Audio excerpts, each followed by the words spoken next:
KWDT1 అంటే ఏంటిది? Bachawat tribunal అనేది మనకు ఏ రోజు నాడు ఫామ్ అయింది? ఏ చట్టాన్ని బేస్ చేసుకొని KWDT1 రావడం జరిగింది? గోదావరి బేస్ మీద ఉన్నటువంటి స్టేట్స్ అన్నిటికి మేము వాటర్ పంచుతాం, కానీ అందులో ఉన్నటువంటి ఇంటర్నల్ ఏరియాస్కి, ఇంటర్నల్ రీజనల్స్కి మేము పంచము, అది రాష్ట్రాలు పంచుకోవాలని చెప్పడంతో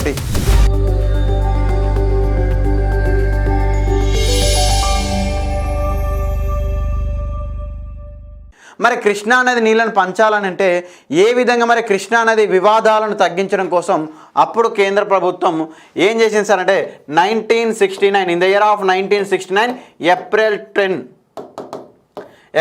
10 కేంద్ర ప్రభుత్వం KWDT1ను తీసుకొని రావడం జరిగింది. KWDT1ను తీసుకొని రావడం జరిగింది. సార్ KWDT1 అంటే ఏంటిది? KWDT1 అని చెప్తున్నాను. KWDT1 అంటే ఏంటిది? కృష్ణా వాటర్ డిస్ప్యూట్ ట్రిబ్యునల్ 1 మొదటి ట్రిబ్యునల్ ఏంటిదండి? KWDT1 అంటే ఏంటిది? కృష్ణా వాటర్ ఏంటి సార్? Dispute tribunal number 1. దీన్ని మనం ఇంకే పేరుతో పిలవచ్చు అంటే బచావత్ ట్రిబ్యునల్ అని కూడా పిలవచ్చు. ఏమని ట్రిబ్యునల్ అనవచ్చు? బచావత్ ట్రిబ్యునల్ అని కూడా పిలవచ్చు. బచావత్ ట్రిబ్యునల్ అన్న, కృష్ణా వాటర్ డిస్ప్యూట్ ట్రిబ్యునల్ అన్న ఒక్కటే. మరి ఒక బచావత్ ట్రిబ్యునల్ అనేది మనకు కొన్ని పుస్తకాల్లో మీకు 1969 జూలై అని కూడా ఉంటుంది. మేజర్గా మనకు బచావత్ ట్రిబ్యునల్ మనకు ఏ రోజున ఫామ్ అయింది సార్ అంటే 1969 ఏప్రిల్ 10 రోజున ఫామ్ అయింది. మరి ఇందులో సభ్యులు ఎవరెవరు, చైర్మన్ ఎవరు సార్ అంటే 1+2లో 1+2 అండి.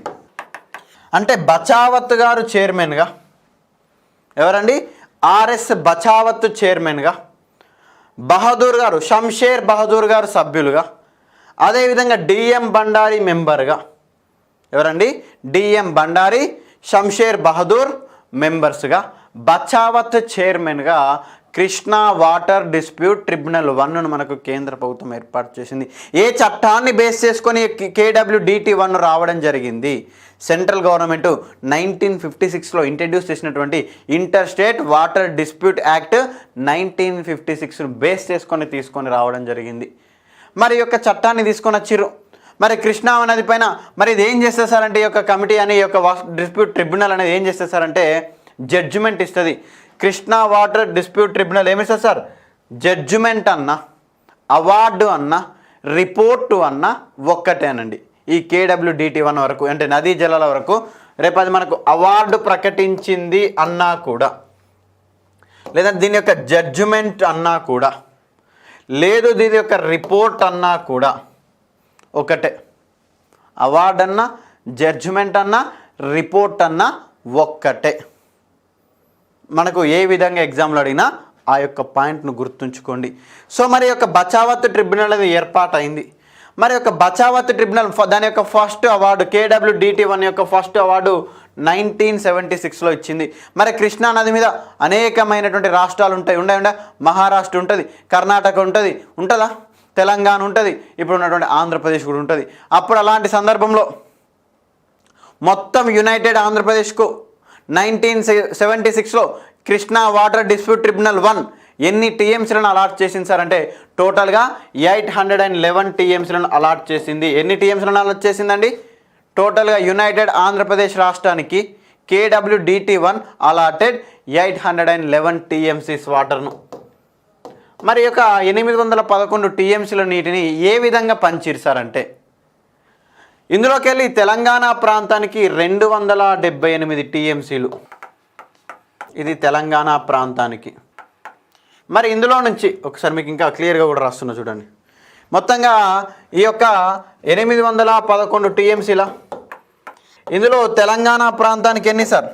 ఇందులో మనకు తెలంగాణ ప్రాంతానికి 278 టీఎంసీలు, ఇది తెలంగాణ.